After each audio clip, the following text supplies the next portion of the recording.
আসসালামু আলাইকুম। আমার সাথে একজন আমার শ্রদ্ধেয় আস্থাভাজন ব্যক্তিত্ব আমি বলবো। ওনাকে পেয়েছি আমি সেই সিলেট থেকে ঢাকা যাওয়ার পথে। এই জায়গাটার নাম কি? শেরপুর। আপনি কি খেতে চান? আচ্ছা, এখন আপনি এই অবস্থা কেন?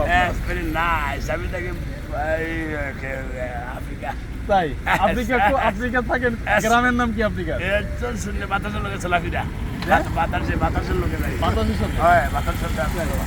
আমি আসলে খুবই অভিভূত এবং খুবই আমি অবাক লাগতেছে। মানে আমার বয়সে আমি প্রথম এইরকম ব্যক্তির সাথে দেখা হলো। মানে আমি ওনার কাছ থেকে কিছু শুনতে চাই। সত্যি কিন্তু তাই, এরকম আর কখনো দেখা হয়নি। আমি থাকার ব্যবস্থা করে হবে না, খাওয়ার ব্যবস্থা করে আপনি যাবেন? হবে না, হবে না, হবে না। কেন বন্ধু? উনি আমাকে বন্ধু সম্বোধন করেছেন। আমি আরো দিব, আপনি যেটা চাইবেন আমি দিচ্ছি। আচ্ছা, এখন বিষয়টা হচ্ছে উনি আমাকে বন্ধু বলেছেন, উনি দোস্ত বলেছেন, আমি ওনাকে দোস্ত, অবশ্যই দোস্ত। আসলে হাত মিলাই, আমরা বন্ধুত্ব করলাম আজকে, তাই না? এবং আমি মনে করি আমি একটা জিনিস চাইবো বন্ধু আপনার কাছে, সেটা হচ্ছে আমি আপনাকে থাকা খাওয়ার ব্যবস্থা করে দেই। লাগে না কেন? মাথার সাথে চলাফেরা নাই, নিদ্রা নাই, মানে ঘুম নাই। না, আপনি কি বিয়ে শাদী করেছেন?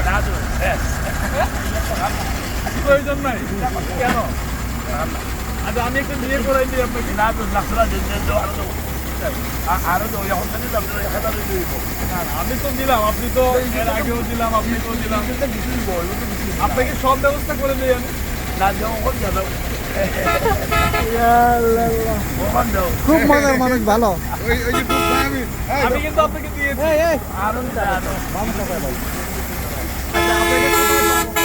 আমার ভাই ভাই ওই দিয়ে 12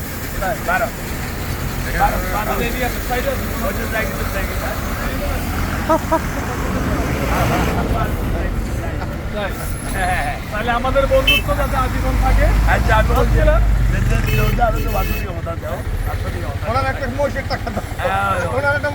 বিষয়টা হচ্ছে আমার বন্ধু আমার কাছে একটি মহিষের টাকা চাচ্ছে, একটা মহিষের দাম চাচ্ছে। আচ্ছা, আপনাকে আমি ভালো করে খাওয়াই দিই, হোটেলে চলে। হোটেল এলো না, হোটেল ইন্ডিয়া আছে।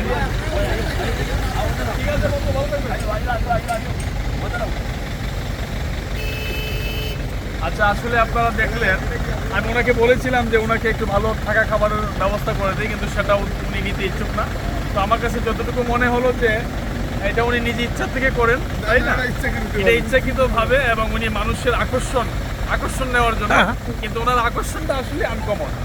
উনি যে একটি পরিবেশ ধারণ করেছেন বা যে একটি ওনার আকার ইঙ্গিত করেছেন, আসলে সেটা খুবই আনকমন। আমি এই প্রথম দেখলাম বাংলাদেশে। তো ভালো থাকবেন সবাই, আসসালামু আলাইকুম।